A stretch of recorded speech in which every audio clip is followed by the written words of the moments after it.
Halo teman-teman Piwan, berjumpa kembali bersama Misri dalam pembelajaran matematika.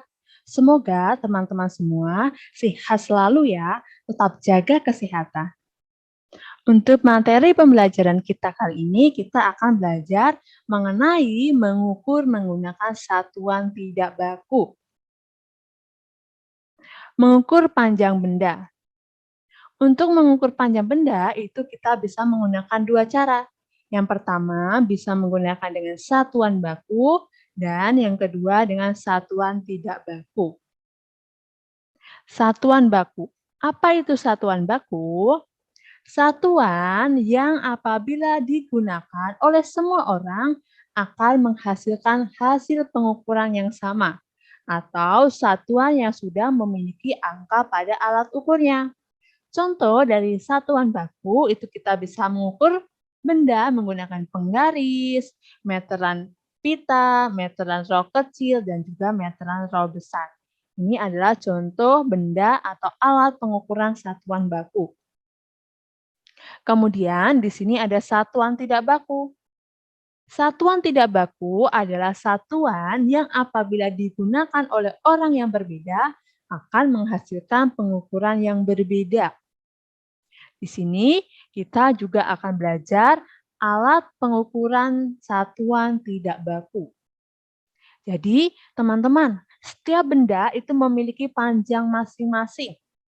Panjang sebuah benda itu dapat diukur menggunakan satuan tidak baku. Selain bisa menggunakan dengan satuan baku, juga bisa digunakan dengan satuan tidak baku. Caranya bagaimana? Berikut contoh satuan panjang tak baku, yaitu hasta. Hasta itu adalah panjang dari siku sampai ujung jari tengah. Jadi teman-teman perhatikan, coba kita praktekkan. Ini disebut dengan hasta. Hasta itu dari ujung siku sampai dengan ujung jari tengah. Ini disebut dengan hasta. Kemudian, yang kedua adalah jengkal. Jengkal itu adalah panjang dari ujung ibu jari sampai dengan panjang kelingking. Ini adalah contoh dari jengkal. Kemudian depa. Depa itu panjang bentangan kedua tangan dari ujung tangan kanan sampai dengan ujung tangan kiri. Itu disebut dengan depa. Berikutnya adalah langkah. Langkah itu adalah jarak langkah dari ujung kaki ke ujung kaki yang lainnya. Jadi teman-teman, ini adalah contoh dari satuan panjang tak baku. Itu ada hasta, ada jengkal, depa, dan juga langkah. Jadi contoh satuan panjang tidak baku lainnya. Selain kita menggunakan hasta, jengkal, itu juga kita bisa menggunakan lidi. Bisa menggunakan korek api, pensil, dan sebagainya. Nah, untuk lebih jelasnya, mari kita coba latihan soal berikut ini ya teman-teman ya. Di sini ada sebuah sapu. Nah, coba kita hitung panjang sapu ini menggunakan jengkal. Jengkal tadi apa? Ini dia jengkal. Jengkal adalah panjang dari ujung ibu jari sampai dengan kelingking. Coba kita hitung ya, panjang sapunya berapa jengkal ya. 1, 2, 3, 4, 5, 6, 7. Ternyata panjang sapu itu sama dengan 7 jengkal. Berikutnya, di sini ada sebuah meja. Coba kita hitung panjang sebuah meja menggunakan hasta. Hasta itu menggunakan siku. Coba kita hitung. 1, 2, 3, 4. Ternyata panjang meja pada gambar itu sama dengan 4 hasta. Nah, tadi kita sudah belajar tentang mengukur menggunakan satuan tidak baku. Selanjutnya, kita akan membandingkan dan mengurutkan panjang benda. Hasil pengukuran panjang dan beberapa benda itu dapat kita bandingkan dan kita urutkan, teman-teman. Gunakan dengan catatan kita harus menggunakan satuan ukur panjang yang sama. Misalkan, contohnya, Di sini ada penghapus, kita ukur menggunakan klip kertas. Ternyata panjang penghapus itu sama dengan 4 klip kertas.